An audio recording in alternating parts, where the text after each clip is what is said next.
Hello friends, welcome back to my channel SRK drama explain. Friends, ये video मैं लोगों के एंटरटेनमेंट के लिए बनाती हूँ, so please watch full, share, subscribe and like this video. जैसे कि फ्रेंड मैंने कहा था प्रीवियस पार्ट में कि मैं आप लोगों के लिए एक अमेजिंग सी स्टोरी लेकर आऊँगी, तो लेकर आ गई हूँ एक रिवेंज लव स्टोरी जो कि बहुत ही ज़्यादा अमेजिंग है, क्योंकि जिसमें हमारा हीरो रहता है वो हीरोइन से नफरत करता है और इस हद तक नफरत करता है कि उससे शादी करने की वो डिमांड करता है और फाइनली उसकी शादी हो भी जाती है। लेकिन आफ्टर मैरिज वो उसको बहुत ज़्यादा टॉर्चर करता है, जिसकी वजह से हमारी हीरोइन बहुत ज़्यादा हर्ट होती है और फाइनली यहाँ पर हमारी हीरोइन डिसाइड करती है कि वो उसे छोड़कर चली जाएगी। तभी हमारे हीरो को रियलाइज़ होता है कि वो तो उस लड़की से प्यार करने लगा है। वो उसे रोकने की कोशिश करता है लेकिन बहुत ज़्यादा देर हो चुकी थी, क्योंकि हीरोइन ने डिसाइड कर लिया था कि वो उसे छोड़कर जाएगी। तो देखते हैं इस ड्रामे में क्या हमारे हीरो को हमारी हीरोइन मिल पाती है या नहीं। इस पार्ट में दिखाया जाता है जो नियोंग की फैमिली वाले रहते हैं वो बहुत ज़्यादा परेशान रहते हैं कि आखिर कौन नियोंग को कहाँ पर लेकर गया है। वो हर जगह कॉल लगाने की कोशिश करते हैं ताकि नियोंग का कुछ अता पता चल पाए, लेकिन कुछ भी नहीं पता चल पाता है। तभी वहाँ पर पुलिस आती है और वो बताती है कि तौर के बताए हुए लोकेशन पर हम लोग ने नोंग और कॉन्ग को ढूंढने की कोशिश की, बट हमें ना ही नियोंग मिली और ना ही कॉन्ग मिला। हमें नहीं पता कि वो लोग कहाँ गए। अब यहाँ पर जो पीट रहती है वो बहुत ज़्यादा उदास हो जाती है और रोती रहती है कि पता नहीं उसकी बेटी किस हाल में होगी। अब यहाँ पर कॉन्ग को दिखाया जाता है जो मॉर्निंग में जल्दी उठ जाता है ताकि वो नियोंग के लिए ब्रेकफास्ट बना सके, और यहाँ पर वो नियोंग के लिए ब्रेकफास्ट बनाता रहता है और कहता है कि मैं उसे सॉरी कह दूंगा। यहाँ पर हमारी नियोंग की आँख खुलती है तो वो उठकर बैठ जाती है और अपने आसपास देखती है तो वहाँ पर कॉन्ग नहीं रहता है। तो वो सोचती है पता नहीं कॉन्ग कहाँ चला गया, ये अच्छा मौका है यहाँ से भागने के लिए। उसके पैर में चोट लगी हुई रहती है लेकिन वो फिर भी चलने की कोशिश कर रही होती है। तभी वो देखती है जो कॉन्ग है उसके लिए किचन में खाना बना रहा है। तो कॉन्ग आता है और उसे बोलता है तुम्हें चलने की जरूरत नहीं है, तुम्हारे पैर में चोट लगी है, तुम जाओ पहले फ्रेश हो जाओ और जब तक कि मैं तुम्हारे लिए ब्रेकफास्ट रेडी कर दूंगा। यहाँ पर दिखाया जाता है जो सर्वेंट लोग रहते हैं वो लोग रात भर कॉन्ग के फ़ोन पर ट्राई करते रहते हैं। ये ऐसा करने के लिए उसे रत्ना ने कहा था। अब यहाँ पर जो दिखाया जाता है सर्वेंट रात भर सोए नहीं हुए रहते, तो अचानक से जब रत्ना आती है सामने तो वो लोग ऐसा प्रिटेंड करने लगते हैं कि वो लोग फ़ोन पे बात कर रहे हैं और एक्चुअल में वो तो स्लीपर लेकर बात कर रही होती है। तभी रत्ना बोलती है तुम ज़्यादा नहीं एडवांस हो रही हो, एटलीस्ट झूठ बोलने की इतनी ज़्यादा ज़रूरत नहीं है, एटलीस्ट देख तो लो तुमने अपनी स्लीपर को अपने कान पे लगाया हुआ है। वो उससे सॉरी बोलती है और कहती है कि हम लोग रात भर जगे, इस वजह से हमारा दिमाग काम नहीं कर रहा है, क्या अब हम सोने के लिए जा सकते हैं। जिस पर रत्ना बोलती है अभी मेरा काम पूरा ही नहीं हुआ है और तुम्हें सोने की पड़ी है, जाओ पहले हमारे लिए ब्रेकफास्ट रेडी करो क्योंकि मुझे बहुत ज़ोर से भूख लगी है। और यहाँ पर जो लॉन्ग रहती है वो भी ऑर्डर झाड़ने लगती है उन सर्वेंट पे और कहती है कि मुझे भी भूख लगी है।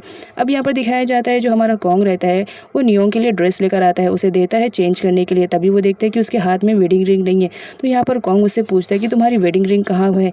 तो नियोंग बोलती है कौन सी वेडिंग रिंग, कौन सी वेडिंग, मुझे तो कुछ भी नहीं मालूम, और तुमने जो शादी की थी वो धोखे में की थी, इसलिए मैंने अपनी वेडिंग ड्रेस और रिंग को जला दिया ताकि मैं तुमसे कोई भी रिलेशनशिप ना रखूं। अब यहाँ पर जो हमारा कॉन्ग रहता है वो नियोंग से सॉरी कहता है कि जो तुमने किया वो सही है, लेकिन अब तो मैं बदल गया हूँ, मैं तुमसे बहुत ज़्यादा प्यार करता हूँ, प्लीज़ तुम मुझे माफ़ कर दो। लेकिन जो हमारी नियोंग रहती है वो उसे माफ़ करने के लिए रेडी ही नहीं रहती है, क्योंकि वो पास्ट में होने वाली गलतियों की वजह से अब वो कॉन्ग पर ट्रस्ट नहीं कर पा रही थी। यहाँ पर जो हमारा कॉन्ग रहता है उसे कहते हैं कि ठीक है तुम जल्द से जल्द फ्रेश हो जाओ, उसके बाद मैं तुम्हें ब्रेकफास्ट कराता हूँ। अब नेक्स्ट सीन में दिखाया जाता है जो हमारा कॉन्ग रहता है वो गार्डन में जाता है जहाँ पर उसे फ्लावर्स दिखते हैं। तो वो सोचता है कि लाओ मैं इसकी रिंग बना दूँ, और यहाँ पर वो खुशी खुशी उसे रिंग में कन्वर्ट करते रहता है और सोचता है कि बस एक बार मुझे नियोंग माफ़ कर दे, उसके बाद मेरी लाइफ में सब कुछ परफेक्ट हो जाएगा। अब इधर नियोंग को दिखाया जाता है जो फ्रेश होकर नीचे आ चुकी हुई होती है। वो हर तरफ देखती है बट उसे कॉन्ग कहीं पर भी नहीं दिखाई देता है। तभी उसे कॉन्ग का फ़ोन मिल जाता है और वो फ़ोन ले जाकर एक जगह छुप जाती है और फटाफट फ़ोन को ऑन करती है। यहाँ पर वो सर्वेंट के पास कॉल करती है जहाँ पर लॉन्ग उसका कॉल रिसीव करती है और वो जान जाती है कि ये फ़ोन कॉन्ग का है, क्योंकि वो कॉन्ग के फ़ोन से बात करती है। यहाँ पर जो नियोंग रहती है वो कहने लगती है कॉन्ग तुमने क्या अपना काम कर लिया है, क्या नियोंग फिर से तुम्हारे प्यार के झांसे में फंस गई है। अब जब ये बात नियोंग सुनती है तो वो बहुत हर्ट होती है कि एक बार फिर से कॉन्ग ने उसे धोखा दिया है। यहाँ पर जो रत्ना रहती है वो लॉन्ग से बोलती है कि तुमने ऐसा क्यों कहा, तुम्हें पहले पता करना चाहिए था कि एक्चुअल में वो लोग कहाँ पर है। यहाँ पर जो लॉन्ग रहती है वो बोलती है मैंने पासा फेंक दिया है, अब देखना क्या असल रंग दिखाता है। अब यहाँ पर नियोंग को दिखाया जाता है वो फटाफट तौर को कॉल करती है और उसे इन्फॉर्म करती है कि वो कहाँ पर है और अपने फ़ोन में लोकेशन ट्रैक भी ऑन कर देती है और फटाफट वहाँ से भागने लगती है। तभी यहाँ पर कॉन्ग को दिखाया जाता है वो फ्लावर से बनी हुई रिंग लेकर आता है नियोंग के पास, लेकिन वो हर जगह देखता है नियोंग नहीं मिलती है। तभी उसे दिखाई देता है कि उसने फ़ोन रखा था वो फ़ोन गायब है और साथ ही साथ बैक साइड का दरवाज़ा भी ओपन है। तो वो फटाफट बाहर जाता है नियोंग को ढूंढने के लिए। तभी वो नियोंग को भागता हुआ देख लेता है, फिर वो जाता है उसे पकड़ता है। यहाँ पर वो नियोंग को सॉरी कहता है और कहता है कि पास्ट में हुई गलतियों की वजह से तुम मुझे अभी सज़ा मत दो, क्योंकि मैं तुमसे बहुत ज़्यादा प्यार करता हूँ। जिस पर नियोंग बोलती है कि पास में तुमने मेरे साथ बहुत गलत किया, तुमने मुझे इतना बड़ा धोखा दिया कि फिर से मैं तुम पर ट्रस्ट नहीं कर सकती हूँ। यहाँ पर जो हमारा कॉन्ग रहता है वो अपने घुटनों के बल गिर जाता है और नियोंग से माफ़ी मांगता है और साथ ही साथ उसे प्रपोज करते हुए वो रिंग पहनाता है, लेकिन नियोंग उसे रिजेक्ट करके वहाँ से भागने लगती है। तो जो कॉन्ग रहता है वो उसका पीछा करने लगता है। यहाँ पर दिखाया जाता है जो तौर रहता है वो नियोंग का लोकेशन ट्रैक करते हुए वहाँ पर पहुँच जाता है और आते ही वो कॉन्ग को नियोंग से छुड़ाता है और कहता है तुम्हारी हिम्मत कैसी हुई नियोंग के साथ इतना बुरा करने के लिए। मैंने तुम्हें पहले ही वार्न किया था कि अगर तुमने मेरी नियोंग के साथ कुछ भी बुरा किया तो मुझसे बुरा कोई नहीं होगा। यहाँ पर कॉन्ग बोलता है कि वो तुम्हारी फ्रेंड से पहले मेरी वाइफ है, तो ज़रा हम दोनों के बीच में आने से दूर रहो। अब यहाँ पर तौर को दिखाया जाता है जो नियोंग को लेकर जा रहा होता है, लेकिन कॉन्ग से ये देखा नहीं जाता है, वो उसे पंच मारता है। लेकिन यहाँ पर जो नियोंग रहती है उन दोनों की फाइट को छुड़वाती है और तौर के साथ चली जाती है। यहाँ पर कॉन्ग नियोंग को कह रहा होता है कि वो रुक जाए, एक बार वो उसकी बातों पर ट्रस्ट करे, लेकिन नियोंग वहाँ से जा चुकी थी। अब यहाँ पर दिखाया जाता है जो पिट रहती है वो बहुत ज़्यादा अपसेट होकर वापस घर आती है। यहाँ पर इम उसे तसल्ली दिलाती है कि आप फिक्र मत करें, तौर गया है ढूंढने के लिए नियोंग को, वो ज़रूर लेकर आ जाएगा। तभी वहाँ पर रत्ना आती है और वो पीठ पर चढ़ाई करने लगती है ये कहते हुए कि तुमने मेरे भतीजों को कहाँ पर छुपा के रखा है, कई दिन हो गए अभी तक उसका पता नहीं चला है। अगर तुमने उसे अगवा किया है या उसे किडनैप किया है तो याद रखना मुझसे बुरा कोई नहीं होगा। जितनी जल्दी हो सके मुझे बता दो कि तुमने मेरे बेटे को कहाँ पर रखा है। यहाँ पर पीठ भी रत्ना को मुंह तोड़ जवाब देती है और उससे कहती है कि बस एक बार मेरी बेटी को वापस आ जाने दो, फिर पता चलेगा कि किसने किसे किडनैप किया है। अब यहाँ पर हमारे नियोंग को दिखाया जाता है जो बहुत ही ज़्यादा अपसेट रहती है। यहाँ पर जो तौर रहता है उससे पूछने की कोशिश करता है क्या कॉन्ग ने उसके साथ कुछ गलत तो नहीं किया, लेकिन यहाँ पर जो नियोंग रहती है वो पास्ट की बातें सोचकर रोती ही रहती है और तौर से बोलती है तुम्हें बता के क्या करूँ मैं, जो मेरे साथ होना था वो हो चुका है। यहाँ पर तौर समझ जाता है कि इन दोनों के बीच ज़रूर कुछ ना कुछ हुआ है। अब नेक्स्ट सीन में दिखाया जाता है जो कॉन्ग रहता है वो वापस घर आ चुका होता है, जहाँ पर रत्ना उससे पूछती है कि तुम कहाँ गए थे इतने दिनों से, हमने तुम्हें कहाँ कहाँ पता लगाने की कोशिश की लेकिन तुम कहीं पर भी नहीं आए।